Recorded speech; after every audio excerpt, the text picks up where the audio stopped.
Hello friends, स्वागत आपका हमारे चैनल टेस्ट फॉर न्यू पर। आज हम आपके लिए अध्यापक पात्रता परीक्षा 2023 आगामी भर्ती को ध्यान में रखते हुए मनोविज्ञान मॉडल पेपर प्रथम की एक सीरीज लेकर आए हैं, जिनमें 20-20 प्रश्न होंगे जो आपके लिए एक रामबाण साबित होंगे। अगर आप इन प्रश्नों का अभी से अध्ययन करते हैं तो निश्चित ही आपको आने वाली प्रतियोगी परीक्षा में मनोविज्ञान के प्रश्नों को हल करने में सहायता होगी। हमारा आज का प्रथम प्रश्न है, बुद्धि एवं सृजनात्मकता में किस प्रकार का संबंध पाया जाता है? क धनात्मक, ख ऋणात्मक, ग शून्य, घ ये सभी। तो इसका हमारा सही उत्तर है वो क धनात्मक होगा। हमारा अगला क्वेश्चन नंबर 2, निम्नलिखित में से किस समूह के बच्चों को समायोजन की समस्या होती है? क औसत बुद्धि के बच्चे, ख ग्रामीण बच्चे, ग अध्ययनशील बच्चे, ग कुशाग्र बच्चे। तो हमारा इसका सही उत्तर ग कुशाग्र बच्चे होंगे। हमारा अगला प्रश्न है, पियाजे मुख्यतः डॉट डॉट के क्षेत्र में योगदान के लिए जाने जाते हैं? क भाषा विकास, ख ज्ञानात्मक विकास, ग नैतिक विकास, घ सामाजिक विकास। बताइए मित्रों, इसका सही उत्तर क्या होगा? बिल्कुल सही, इसका सही उत्तर ख ज्ञानात्मक विकास होगा। हमारा अगला क्वेश्चन नंबर 4, शिक्षण प्रक्रिया में निम्नलिखित में किसका भली प्रकार ध्यान रखना चाहिए?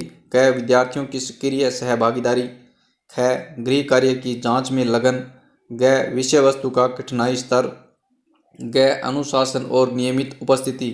तो हमारा इसका सही उत्तर क विद्यार्थियों की सक्रिय सहभागीदारी होगा, क्योंकि विद्यार्थी जिन कार्यों में बढ़ चढ़ कर हिस्सा लेंगे वह विद्यार्थियों के लिए सीखने का एक नया आयाम पैदा करेगा और वो सीखने में रुचि रखेंगे। इसलिए हमारा ऑप्शन है वो इन 4 ऑप्शनों में से सबसे बेस्ट ऑप्शन है वो क विद्यार्थियों की सक्रिय सहभागीदारी होगा। हमारा अगला क्वेश्चन नंबर 5 है, बाल वर्ग का विकास भी सिद्धांत निम्न में से किस से संबंधित है? क भाषा विकास, ख संज्ञानात्मक विकास, ग नैतिक विकास, ग सामाजिक विकास। बताइए मित्रों, इसका हमारा सही उत्तर क्या होगा? बिल्कुल सही, कौल वर्ग का विकास का सिद्धांत है वो सामाजिक विकास के सिद्धांत से संबंधित है, इसलिए हमारा उत्तर घ सही होगा। हमारा प्रश्न संख्या 6, सतत एवं व्यापक मूल्यांकन के अंतर्गत वाक्यांश व्यापक मूल्यांकन इंगित करता है? क संज्ञानात्मक क्षेत्र का मूल्यांकन, ख समस्त पाठ्यक्रम का मूल्यांकन, ग संज्ञानात्मक क्षेत्र भावनात्मक क्षेत्र एवं आध्यात्मिक क्षेत्र का मूल्यांकन, ग सभी विषयों का मूल्यांकन। बताइए दोस्तों, इसका सही उत्तर क्या होगा? बिल्कुल, इसका सही उत्तर हमारा ग संज्ञानात्मक क्षेत्र, भावनात्मक क्षेत्र और आध्यात्मिक क्षेत्र का मूल्यांकन होगा, जो इन 4 ऑप्शनों में से सबसे सटीक ऑप्शन है। हमारा क्वेश्चन नंबर 7 है, निम्नलिखित में से जन्मजात अभिप्रेरक कौन है? सा है क निंद्रा, ख खेलना, ग क्रोध, ग प्रशंसा। तो ये उत्तर किसी भी बच्चे का गलत नहीं होना चाहिए। बिल्कुल, इसका सही उत्तर क निंद्रा होगा, क्योंकि निंद्रा एक जन्मजात अभिप्रेरक है, जबकि अन्य तीनों बाहरी अभिप्रेरक है। हमारा क्वेश्चन नंबर 8, विशिष्ट बालकों के अंतर्गत निम्न में से कौन सा बालक आता है? क पिछड़ा बालक, ख प्रतिभाशाली बालक, ग मंदबुद्धि बालक, ग सभी। इसका सही उत्तर क्या होगा? तो हमारा उत्तर सही ग यह सभी होगा, क्योंकि पिछड़ा बालक, प्रतिभाशाली बालक और मंदबुद्धि बालक ये सभी अपने अपने क्षेत्र में विशिष्ट बालक है, और ये हमारा उत्तर घ यह सभी सही होगा। हमारा प्रश्न संख्या 9, निम्नलिखित व्यक्तियों में से कौन अपने बच्चे या बच्चों का आंतरिक प्रेरणा के स्रोत हैं?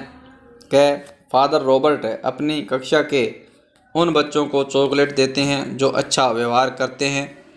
ख अगली कक्षा में कक्षा उन्नति आने पर नंद कुमार अपने पुत्र को कहानी की पुस्तक देते हैं। ग अपने पुत्र के जन्मदिन पर गिरिजेश कुमार दावत देते हैं। ग विज्ञान विषय में सर्वाधिक अंक पाने पर राकेश कुमार अपने पुत्र को प्रशंसा करते हैं। बताइए मित्रों, इन सभी में कौन सा बेस्ट उत्तर है? बिल्कुल घ।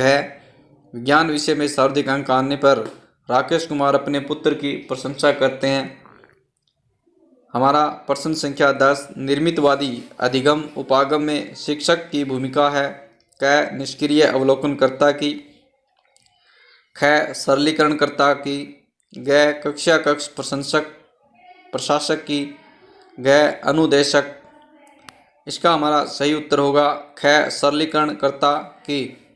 क्योंकि दोस्तों निर्मितवादी अधिगम उपागम में शिक्षक है वो एक सरलीकरण के रूप में कार्य करता है, जबकि इसमें मुख्य स्थान विद्यार्थियों का होता है, विद्यार्थी ही कार्य करते हैं। क्वेश्चन 11, अभिप्रेरणा की व्याख्या जन्मजात मूल प्रवृत्तियों के आधार पर की जा सकती है, किसने कहा है? क, मैकडूगल ने। ख, कुर्ट लेविन ने। ग, स्किनर ने। तो इसका हमारा सही उत्तर क, मैकडूगल होगा। हमारा क्वेश्चन नंबर 12, संज्ञानात्मक विकास का अर्थ है। क, अभियोग्यता का विकास। ख, बच्चे का विकास। ग, शारीरिक कौशल का विकास। घ, व्यक्तिगत विकास। बताइए दोस्तों इसका हमारा सही उत्तर क्या होगा? इसका हमारा सही उत्तर क, अभियोग्यता का विकास होगा। हमारा अगला क्वेश्चन नंबर 13 है, अभियोग्यता के संबंध में सही कथन क्या है? क, समायोजन करने की क्षमता का नाम अभियोग्यता है। ख, सीखने की क्षमता का नाम अभियोग्यता है। ग, संक्षिप्त तार्किकता की क्षमता का नाम अभियोग्यता है। ग, उपरोक्त सभी। तो इसका हमारा सही उत्तर क्या होगा? बिल्कुल इसका हमारा सही उत्तर क, समायोजन करने की क्षमता का नाम अभियोग्यता है। हमारा प्रश्न संख्या 14, व्यक्तित्व विकास में ... एक महत्वपूर्ण भूमिका निर्वाह करता है। क, आनुवंशिकता और वातावरण का मिश्रण। ख, परीक्षाओं की संख्या। ग, आनुवंशिकता। ग, वातावरण।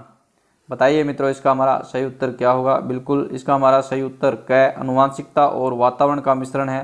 वह व्यक्तित्व विकास में एक महत्वपूर्ण भूमिका अदा करता है। हमारा क्वेश्चन नंबर 15, किशोरावस्था को तनाव या संघर्ष की अवस्था मानने वाले मनोवैज्ञानिक कौन से हैं?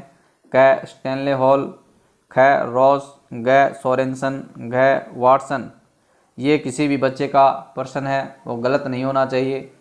तो किशोरावस्था को तनाव व संघर्ष की अवस्था मानने वाले वैज्ञानिक थे तो स्टैनले हॉल है।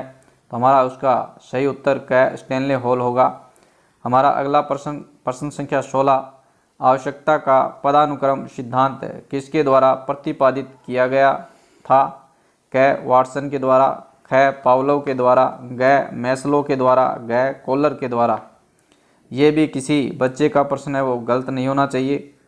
बिल्कुल इसका हमारा सही उत्तर ग, मैस्लो होगा, क्योंकि आवश्यकता का पदानुक्रम सिद्धांत है वो मैस्लो के द्वारा दिया गया था। हमारा क्वेश्चन संख्या 17, रमेश और अंकित की समान बुद्धि लब्धि 120 है।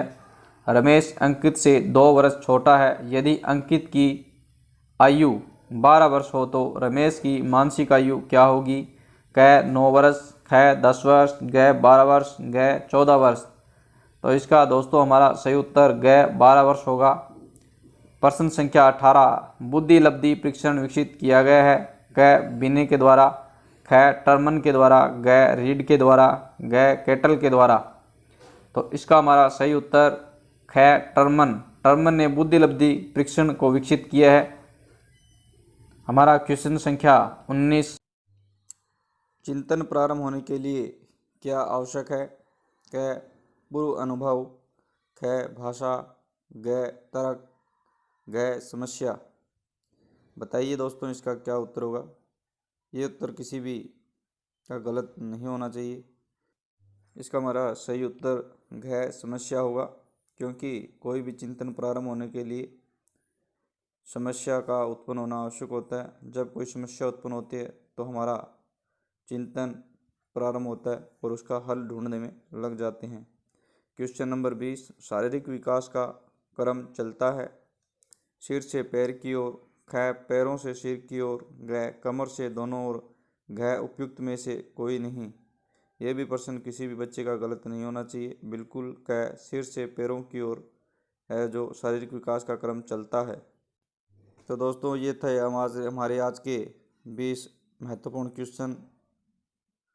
तो आपसे निवेदन है कि आप हमारे चैनल को सब्सक्राइब कीजिए, लाइक कीजिए, फॉलो कीजिए और शेयर अवश्य कीजिए ताकि आने वाली वीडियो आपको मिल सके। थैंक यू, धन्यवाद।